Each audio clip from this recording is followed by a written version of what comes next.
When Jenna said she needed fresh energy in the team, I didn't think that meant replacing me with her best friend.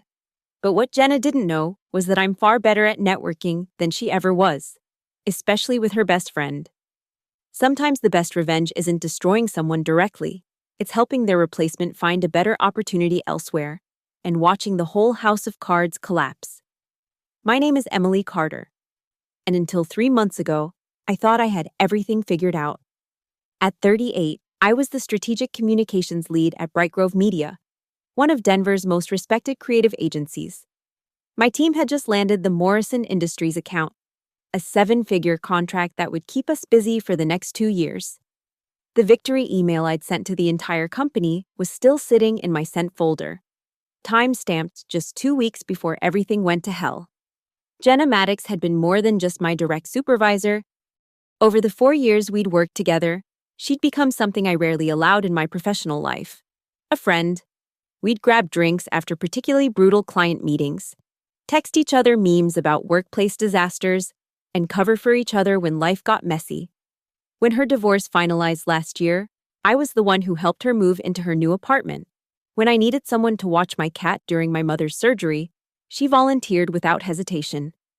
That's what made the ambush so devastating. "Emily, can we talk?" Jenna had said that Tuesday morning, her smile a little too bright, her voice pitched a half note too high. She'd closed the conference room door behind us with the kind of careful precision that made my stomach drop. The conversation that followed was a masterclass in corporate doublespeak, restructuring, new directions, fresh perspectives. Each euphemism landed like a precisely aimed dart. The company needed to evolve, she said, and that evolution apparently didn't include me in my current role.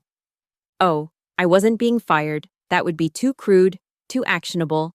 Instead, I was being transitioned to a junior strategist position, a lateral move that was anything but lateral.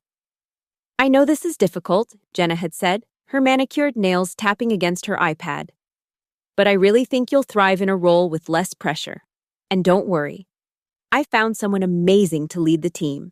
She has such innovative ideas." The someone amazing turned out to be Rachel Kerr, Jenna's college roommate who'd been bouncing between marketing jobs for the past 5 years.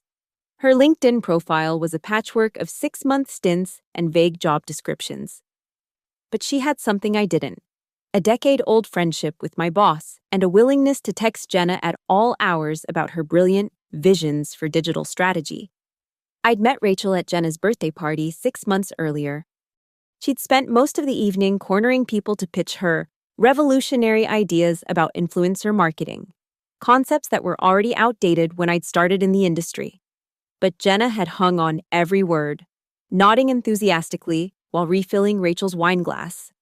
Now, sitting in that sterile conference room, watching Jenna's face maintain its practiced expression of corporate concern, I understood. This had been planned: every lunch invitation, every after-work drink. Every moment of manufactured intimacy had been leading to this: Jenna clearing the path for her real friend. And I'd been too naive to see it coming. The next 2 weeks were a special kind of professional purgatory. I wasn't terminated immediately. That would have been too obvious, too vulnerable to legal challenge. Instead, I was kept on to ensure a smooth transition, which translated to training Rachel on everything I'd built over 4 years while watching her fumble through basic concepts. "So, the Morrison Industries account," Rachel said on her 3rd day, squinting at my carefully organized project folders. "They're the ones who make software?" "Industrial equipment," I corrected, maintaining the same neutral tone I'd perfected since the announcement. "The software is their new venture. That's why they hired us, to rebrand them as tech innovators." Rachel nodded enthusiastically, typing notes that I could see were mostly keywords without context. Right, tech innovators. Love that." She paused, then added with studied casualness, "Jenna mentioned you might be a bit resistant to change, but I'm really hoping we can work together on this." Resistant to change? I almost laughed at the carefully planted phrase. Jenna had already begun her narrative. Emily the dinosaur, clinging to old ways, unable to adapt to fresh perspectives. It was clever, really. Make me the problem, not the solution. The office dynamics shifted with surgical precision. Team meetings I'd previously led were now collaborative sessions run by Rachel, though she inevitably turned to me whenever clients asked specific questions. My direct reports, people I'd mentored and developed, began receiving separate invitations to alignment meetings with Jenna and Rachel. The message was clear: align with the new order or follow me down the ladder. But the cruelest cut came during the Morrison Industries quarterly review. I'd prepared the entire presentation, analyzing 3 months of campaign data and outlining the next phase of our strategy. The night before the meeting, Jenna called me into her office. "I think it would be best if Rachel presents tomorrow," she said, not looking up from her screen. "She needs to establish credibility with the client." The presentation the team created, Jenna corrected, finally meeting my eyes. "We're all about collaboration here, Emily. I thought you understood that." I sat in that meeting the next day, watching Rachel stumble through slides she'd seen for the first time that morning. When the Morrison team asked about specific metrics, she deflected with vague promises about circling back with the data. When they questioned our strategy pivot, she froze, her eyes finding mine across the conference table. "Emily actually developed this section," Rachel admitted, and for a moment, I thought I saw genuine discomfort in her expression. Maybe she could explain it better. Jenna's jaw tightened almost imperceptibly. "I'm sure Rachel can handle it. Go ahead, Rachel." The meeting was a disaster. The Morrison team left with barely concealed frustration. And I heard later that they'd called Jenna directly to express concerns about the new direction of their account team. But Jenna had her response ready: growing pains, temporary adjustments, and, my favorite, the need to move past personality-driven leadership to a more systematic approach. 3 weeks into the transition, I found Rachel crying in the bathroom. "I can't do this," she said, mascara streaking down her cheeks. "The Morrison people hate me. The team barely responds to my emails. And Jenna." She trailed off, dabbing at her eyes with paper towels. "Jenna what?" I asked, genuinely curious despite everything. Rachel looked at me with something between desperation and shame. She promised this would be different, that it would be my chance to finally build something. But she's not actually helping. She just keeps saying I need to figure it out. That's when I understood the full scope of Jenna's plan. Rachel wasn't a mastermind or even a willing conspirator. She was a convenient tool. Someone Jenna could control completely while clearing out anyone who might challenge her authority. When Rachel inevitably failed, Jenna would swoop in as the savior, cementing her position while having eliminated any threats. I handed Rachel another paper towel, my mind already working through possibilities. "It's a tough role," I said carefully. "Maybe tougher than what you were expecting."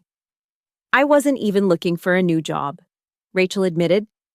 "Jenna called me, said she had the perfect opportunity." She laughed bitterly. "Perfect for who?" That night, I went home and opened my laptop, not to update my resume or search job boards, but to scroll through my contacts. 10 years in the industry had given me something more valuable than any single position: relationships. And if Jenna wanted to play games with people's careers, maybe it was time someone showed her how the game was really played. The transformation of Emily Carter from betrayed employee to strategic puppet master began with a simple coffee invitation. "Rachel, you look like you could use a break," I said, finding her hunched over her laptop at 7 p.m. on a Thursday. The office nearly empty, except for the cleaning crew. "There's a decent wine bar around the corner." She looked up, surprised. "Why would you want to have a drink with me? I took your job." "You took a position," I corrected. "The job, the actual work, that's still something you're figuring out, isn't it?" Over glasses of overpriced Pinot Noir, I became Rachel's unofficial mentor. Not out of kindness, though I found I couldn't quite hate her, but out of calculation. Every question she asked revealed more about Jenna's true intentions. Every frustrated confession painted a clearer picture of the chaos I'd left behind. "She told me you were burned out." Rachel admitted after her second glass. Said you'd lost your edge, that clients were starting to notice. But that's not true, is it? The Morrison team asked for you by name. Half the presentations I'm using have your fingerprints all over them. I swirled my wine, choosing my words carefully.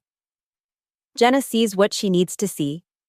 The question is, what do you see? Rachel stared into her glass. I see that I'm drowning. I see that she set me up to fail. And I see that you're the only person who's actually trying to help me. She paused. Why are you helping me? Because you deserve better than being someone's pawn, I said, which was true enough. And because despite what Jenna thinks, I actually care about the work we did. The clients, the campaigns, they matter more than office politics. Over the next few weeks, I guided Rachel through the complexities of the Morrison account, staying late to review her strategies, texting her suggestions before big meetings. But I was playing a longer game. Every conversation included subtle seeds of doubt, carefully watered with truth. You know, with your background in consumer brands, you'd probably excel at an agency that specializes in that space, I mentioned one evening as we reviewed quarterly projections. Brightgrove is great, but it's very B2B focused. I hadn't thought about it that way, Rachel mused. Of course, Jenna probably has big plans for you here, I added. Though I'm surprised she hasn't included you in the senior leadership meetings yet. When I was in the role, I attended everyone. Rachel's face darkened. She said I wasn't ready yet, that I needed to prove myself first. I made a sympathetic noise. I'm sure she knows best. Although... I let the word hang. Although what? Nothing. It's just... When she hired me, I was in senior meetings from day one. But every manager has their own style. The doubt was planted. Over the next month, I watched it grow. Rachel began noticing things. How Jenna took credit for her wins, but distanced herself from any failures. How promises of support evaporated when actual help was needed. How the fresh perspective Jenna had sold her on was really just a need for someone who wouldn't challenge her authority. I'm thinking about looking for other opportunities. Rachel confessed one evening. We'd moved from occasional drinks to regular Thursday sessions, ostensibly to review the week's work, but increasingly to dissect the dysfunction of Brightgrove's leadership. Really? I kept my tone neutral. That seems sudden. Is it? I've been here 4 months. And I'm more stressed than I've ever been. Jenna barely speaks to me except to criticize. The team resents me. And honestly, I miss doing work I'm actually good at. I pulled out my phone, scrolling through LinkedIn with practiced casualness. You know, I saw something the other day that made me think of you. Marcus Webb, he's VP of Brand Strategy at Sterling & Co., posted about building out his team. Consumer-focused, collaborative environment, the kind of place where experience in diverse markets is actually valued. Rachel leaned forward. Sterling? Aren't they Brightgrove's biggest competitor? Competition creates opportunity, I said with a shrug. Marcus is brilliant. We worked together years ago on the Henley account. Want me to make an introduction? Just to chat, no pressure. I don't know. Leaving so soon would look bad. Would it? Or would it look like someone who knows their worth and refuses to be undervalued? I met her eyes. Rachel, you're talented. You're just in the wrong environment. Jenna knew that when she brought you in. She needed someone she could control, not someone who could challenge her. The question is, how long are you willing to be that person? Rachel was quiet for a long moment, then, make the introduction. I smiled, already composing the email in my head. Marcus would love Rachel. She really was talented in her niche, and Sterling had been trying to break into the consumer brand space for months. Plus, Marcus owed me a favor from when I'd recommended him for his current role 3 years ago. I'll send it tonight, I promised. But Rachel, when you talk to him, be yourself. Talk about your wins, your real experience. Don't try to be something you're not. As we parted ways that evening, I felt the pieces clicking into place. Jenna thought she'd won by removing me and installing a puppet. She hadn't considered what would happen when the puppet cut its strings. Emily Carter had always been a strategist, but now I was architecting something far more intricate than any marketing campaign. The introduction email to Marcus was a masterpiece of subtle persuasion. I positioned Rachel not as someone fleeing a bad situation, but as a rising talent I'd discovered who was being underutilized.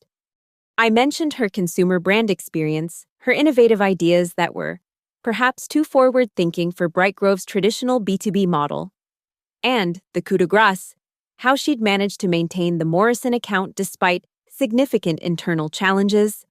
Marcus responded within hours. "If you're recommending her, I'm interested. Can she meet next Tuesday?"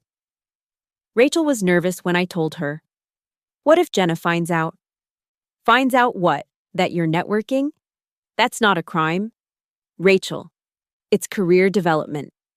I paused, then added, "Though you might want to use a personal email, Jenna has been known to monitor company communications. The seeds of paranoia, once planted, grow quickly in toxic soil." While Rachel prepared for her Sterling interview, I executed phase 2 of my plan. The Denver creative community was surprisingly small, and reputation was everything. I started having lunches with old contacts, catching up over coffee with former clients. The conversations followed a pattern. "How are things at Bright Grove?" "Oh, I've transitioned to a consulting role. You know how it is, sometimes change is necessary." "We heard they landed Morrison Industries. Impressive."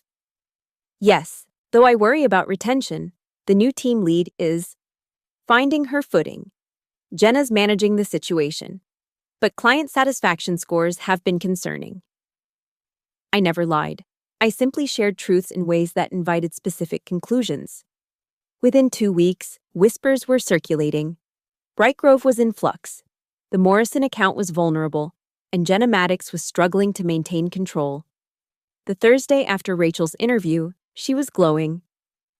"Emily, it was amazing. Marcus understood exactly what I was trying to say about integrated consumer strategies. He actually listened." "That's wonderful," I said, meaning it. Rachel deserved better than being Jenna's sacrificial lamb. "He wants me to meet the team next week. And," she lowered her voice, though we were alone in the bar, "he asked about the Morrison account, specifically, if I thought they'd be open to exploring options when their contract is up for renewal." My pulse quickened, but I kept my expression neutral. "What did you say?" "Nothing definitive, but they haven't been happy. You know that. The quarterly review was a disaster, and last week's campaign launch barely met minimum KPIs." She bit her lip. "Would it be wrong to mention that to Marcus?" "Wrong, no. But be careful, Rachel. Non-competes can be tricky. You can't actively solicit, but if Morrison independently decides to explore options and happens to find Sterling..." I shrugged. "That's just the market at work." Rachel's second interview included a presentation. She asked for my help preparing it, and I obliged, crafting a deck that showcased her genuine strengths while subtly highlighting everything Bright Grove and Jenna had failed to provide. One slide, titled "Creating Collaborative Ecosystems," outlined a leadership philosophy that was the antithesis of Jenna's command and control style. "This is really good," Rachel said, reviewing the final version. "It's like you know exactly what Sterling wants to hear." "I know what good agencies want," I corrected. "Leaders who empower rather than diminish. Strategies that evolve rather than stagnate. Teams that trust rather than fear." Rachel was quiet for a moment. "Is that why Jenna got rid of you? Because you wouldn't play her games?" "Jenna didn't get rid of me," I said carefully. "She revealed who she really was. And in doing so, she freed me to see other possibilities, the same way she's freed you." The offer from Sterling came the following week. Senior Director of Consumer Brand Strategy, a 40% salary increase, and a signing bonus that would cover any legal fees if Bright Grove tried to enforce their non-compete. Rachel accepted immediately. "I need to give notice," she said, panic creeping into her voice. "Jenna's going to lose it." 2 weeks is standard," I reminded her. "Be professional. Document everything. And remember, You're not responsible for Jenna's poor planning. But I knew the notice period would be brutal. Jenna would see Rachel's departure as a personal betrayal, never recognizing her own role in creating the circumstances. She'd rage, threaten, possibly even try to sabotage Rachel's exit, which is why I'd already prepared Phase 3. By the way, I mentioned casually as Rachel gathered her things, I heard through the grapevine that Samantha Torres from the Morrison team has been reaching out to agencies. Apparently, they're exploring strategic partnerships for the next fiscal year. Just thought you should know, in case it comes up at Sterling. Rachel's eyes widened. Samantha, she's their VP of marketing. If Morrison is looking around, it's just rumors, I said with a dismissive wave. You know how this industry talks. Focus on your transition. Let the market sort itself out. But I knew Rachel would mention it to Marcus. And Marcus, who'd been looking for an opening with Morrison for years, would make sure his new senior director hit the ground running with a very specific business development target. As Rachel left the bar that night, practically vibrating with nervous energy, I ordered another glass of wine. The chess pieces were in motion. Jenna thought she'd won with a simple substitution. But she'd failed to consider the endgame. In chess, sometimes the best strategy isn't protecting your queen, it's sacrificing a pawn to expose the king. Emily Carter's prediction about Jenna's reaction was conservative compared to the actual meltdown that occurred. She screamed at me for 15 minutes. Rachel told me over the phone that evening, her voice shaking. Called me ungrateful, disloyal, a backstabber. Then she demanded I stay for a month to properly transition my responsibilities. What did you say? I reminded her that 2 weeks was standard and that I'd already documented all processes. Then she threatened to sue me for violating my non-compete. Rachel laughed bitterly. The same non-compete she said was just a formality when I signed it. Sterling's legal team will handle that, I assured her. Just document everything. Save any threatening emails or texts. And Rachel? Don't work late. Don't take work home. Give them exactly what they're paying for. 2 weeks of professional transition. But Jenna wasn't done. The next morning, she sent a company-wide email announcing Rachel's departure, framing it as a mutual decision to pursue different directions and announcing an exciting restructuring of the communications team. She appointed Tom Bradley, a junior strategist with 18 months of experience, as interim lead. Tom called me that afternoon. Emily, I'm drowning. Jenna just dumped the entire Morrison account on me, and their quarterly business review is next week. I don't even have access to half the files I need. I'm sorry to hear that, Tom, I said, genuinely sympathetic. Tom was collateral damage in Jenna's war. Have you asked Rachel for help with the transition? Jenna forbade anyone from talking to Rachel. Said all communication has to go through her. His voice dropped. But Jenna doesn't know anything about the actual work. She keeps telling me to figure it out and show initiative. The Morrison quarterly review was, predictably, a catastrophe. Without Rachel's consumer insights or my strategic framework, Tom presented a scattered, incoherent plan that contradicted the previous quarter's direction. Samantha Torres, Morrison's VP of marketing, reportedly ended the meeting early. 3 days later, my phone rang. Marcus Webb. Emily, I wanted to thank you for the Rachel recommendation. She's extraordinary. Started yesterday and already identified 3 potential client opportunities. I'm glad it worked out, I said warmly. Rachel just needed the right environment. About that, Marcus continued. She mentioned you're consulting now. We could use strategic oversight on a few accounts. Interested in a conversation? I'm always open to interesting opportunities, I replied, already knowing where this was heading. The dominoes fell faster than even I had anticipated. Morrison Industries formally notified Brightgrove they were initiating a review of their agency partnership. Corporate speak for, we're firing you as soon as contractually possible. 2 other clients, sensing blood in the water, quietly began reaching out to competitors. The internal team, already demoralized, saw the writing on the wall. 3 more resignations hit Jenna's desk within 2 weeks of Rachel's departure. Tom lasted exactly 1 month before giving notice, taking a position with a startup that promised actual mentorship and growth opportunities. His exit email, which he blind copied me on, was a masterclass in professional savagery. While I appreciate the opportunity to step into a leadership role, I've realized that true leadership requires more than title changes and delegation. It requires investment in people, clear communication, and a willingness to support your team's growth. I hope Bright Grove finds its way back to these values. Jenna's response, forwarded to me by another former colleague, was less composed. She accused Tom of being infected by toxic influences and suggested his inability to handle the role reflected his own limitations rather than organizational failures. But the killing blow came from an unexpected source, Rachel herself. Emily. She called me one evening, excitement bubbling in her voice. You'll never guess what happened.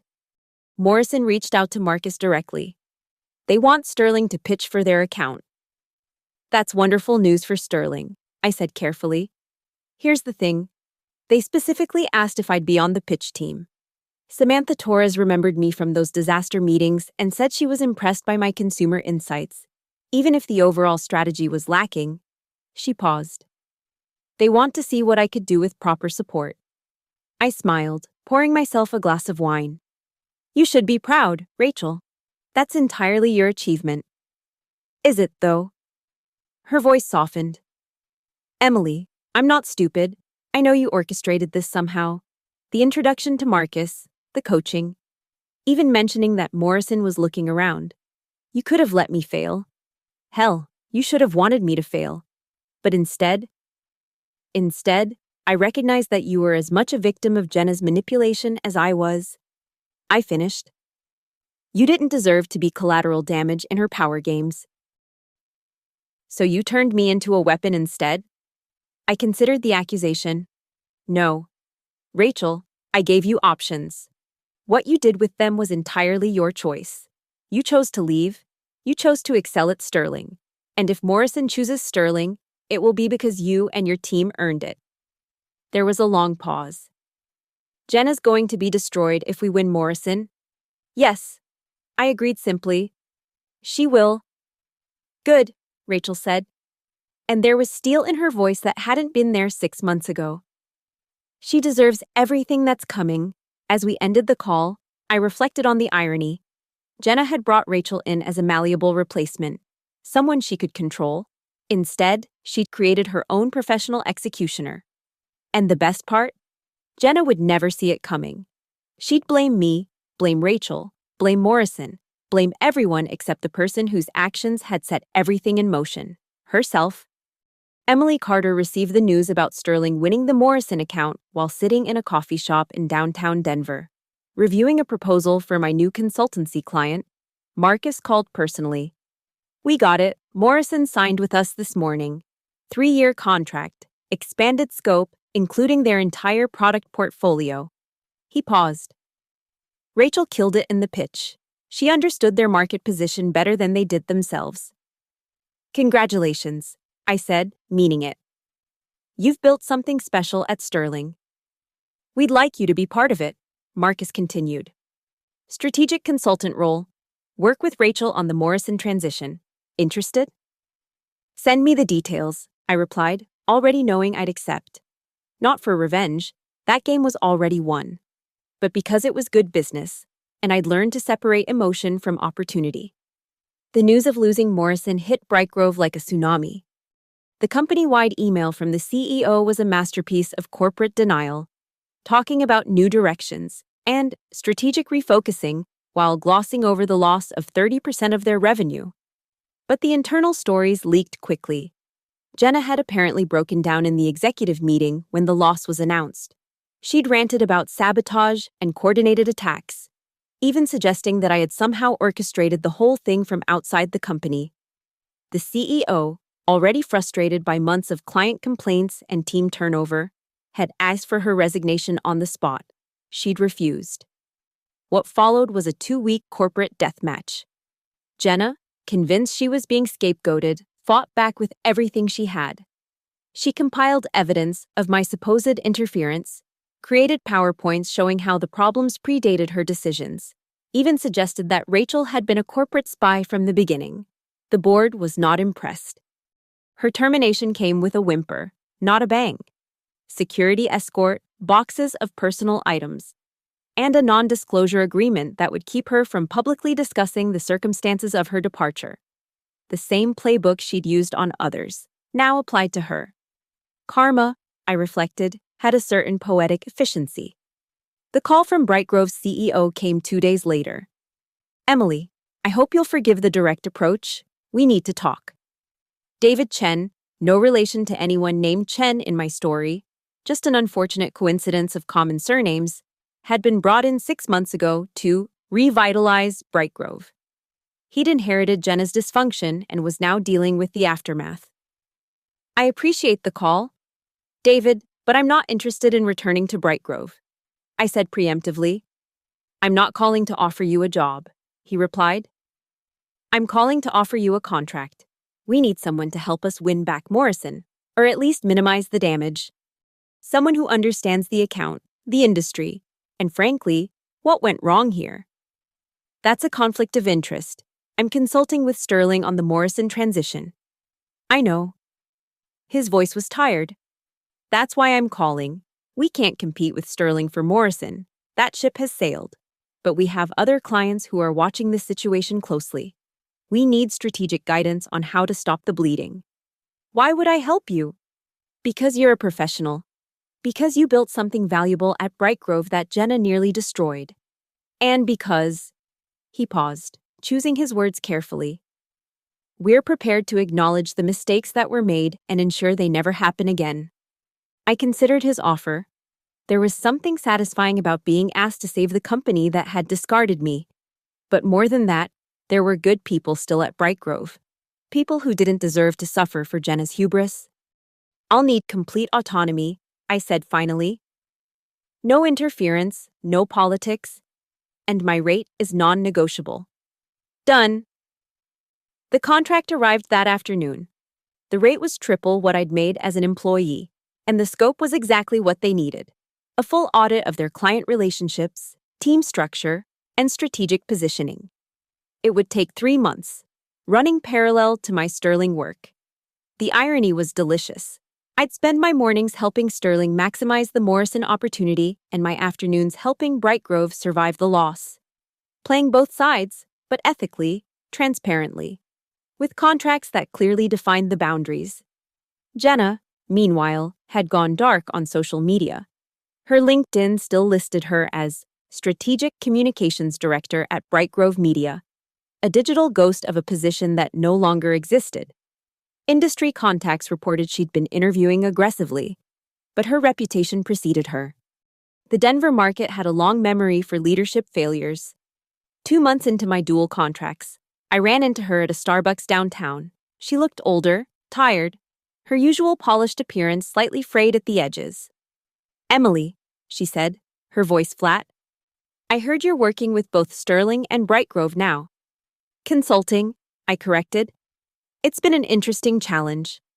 She laughed bitterly. "You must be enjoying this, watching everything I built fall apart." "You didn't build anything, Jenna," I said quietly. "You inherited a strong team and a solid client base, then you systematically destroyed both in pursuit of control." "I did what I thought was best." "You did what was best for you," I interrupted. "And when that meant destroying careers and relationships, you didn't hesitate." I gathered my coffee, preparing to leave. "The saddest part? You had everything: a great team, loyal clients, people who trusted you. All you had to do was support them." "Easy to say now," she muttered. "It was easy to say then, too. You just weren't listening." I left her there, staring into her coffee, a cautionary tale in corporate ambition gone wrong. The game was over, the pieces reset, and somewhere across town, Rachel was leading her first Morrison strategy session at Sterling, building something new on the foundation of something destroyed. 6 months later, Emily Carter stood before a packed conference room at the Denver Creative Summit, delivering a keynote on strategic recovery, rebuilding trust in agency relationships. The irony wasn't lost on me. The woman who'd orchestrated one of the most elegant corporate takedowns in recent memory was now teaching others about trust and collaboration. But that was the beauty of it. I hadn't destroyed anything. I'd simply redirected the forces Jenna had set in motion, letting her own choices create their natural consequences.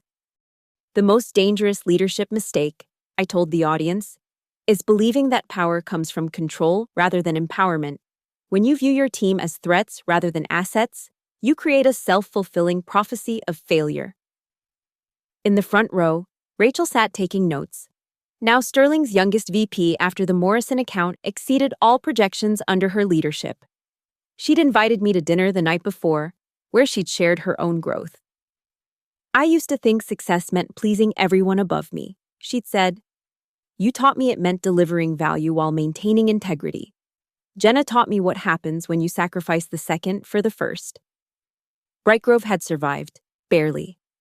Under David's leadership and with my strategic guidance, they'd retained most of their remaining clients and begun rebuilding their reputation.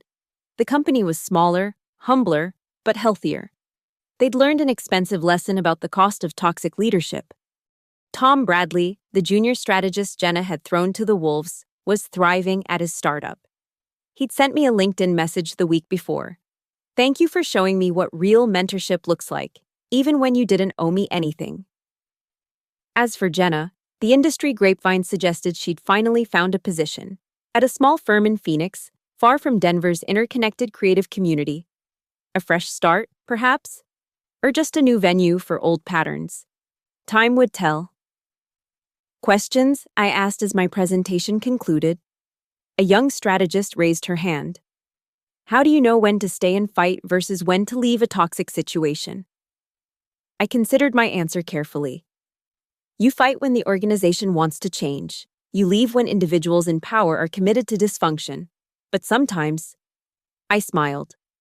The most effective response is neither fighting nor fleeing. Sometimes it's about strategic patience and letting toxic systems collapse under their own weight. After the session, Marcus approached me. Brilliant as always, Emily. Sure I can't convince you to join Sterling full-time? I'm happy consulting, I replied. I've learned I'm most effective when I maintain independence, but I appreciate the ongoing partnership. Well, the offer stands. Rachel speaks highly of your mentorship. Rachel succeeded because of her own talents. I just helped her find the right environment. That evening, I sat on my apartment balcony, laptop open, working on a proposal for a new client, a company dealing with leadership transition issues. My consulting practice had grown beyond my expectations, built on a reputation for navigating complex organizational dynamics with surgical precision. My phone buzzed. An email from an unknown address, but I recognized the writing style immediately. Emily, I know you won't respond to this, and I don't expect you to, but I wanted you to know that I understand now what I did wrong. Not just to you, but to Rachel, to the team, to the company I claim to care about. I let ambition and insecurity drive me to betray people who trusted me. You didn't destroy my career. I did that myself. You just refused to let me take you down with me. I'm in therapy now, trying to understand why I felt the need to control everything and everyone. I don't expect forgiveness. I just wanted you to know that your revenge, if that's what it was, taught me more about leadership than any success ever could. I hope you found the recognition you always deserved. J.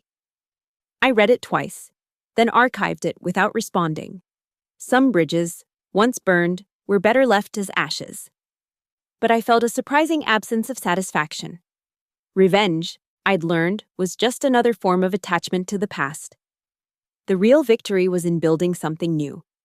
I closed my laptop and poured a glass of wine, toasting silently to strategic patience, to friends found in unexpected places, and to the beautiful efficiency of consequences naturally applied. Jenna had replaced me with her friend, expecting a puppet. Instead, she'd created her own professional reckoning. Who would have thought that helping someone's best friend find a better job elsewhere would be the perfect revenge against the person who betrayed you? Sometimes the best revenge isn't destroying someone directly. It's simply stepping aside and letting them face the natural consequences of their choices, while ensuring that those they tried to use as weapons find their own paths to success. In the end, everyone got exactly what they deserved. And that, I reflected with a final sip of wine, was the most satisfying outcome of all. Thank you so much for listening to this story. I'd love to know where you're tuning in from. Please share in the comments below. Don't forget to subscribe to the channel for more stories like this, and let me know your thoughts. Have you ever experienced workplace betrayal? How did you handle it? I'm curious to hear your perspectives.